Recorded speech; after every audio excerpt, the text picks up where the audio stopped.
Alathur ALP സ്കൂളിൽ നിർമ്മാണം പൂർത്തീകരിച്ച AC ക്ലാസ് മുറികളുടെ ഉദ്ഘാടനവും സോളാർ ഉപയോഗിച്ച് 100% വൈദ്യുതീകരിച്ച വിദ്യാലയമായി മാറിയതിന്റെ ഉദ്ഘാടനവും നടത്തി.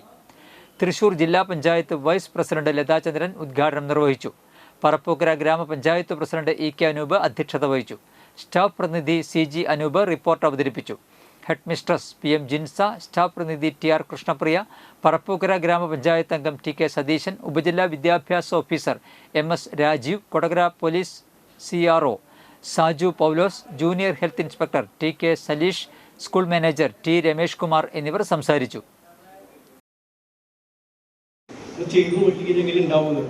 അപ്പോൾ ആ അവസ്ഥയിലേക്ക് നമ്മുടെ ഇത് പോവരുത്.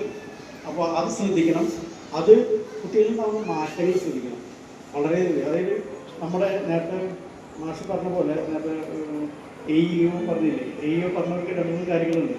മൊബൈൽ യൂസ്, മൊബൈലാണ് എല്ലാ ഇവരുടെ ഡാർക്ക് സൈറ്റിൽ പോയിട്ടുള്ള സംഭവങ്ങൾ.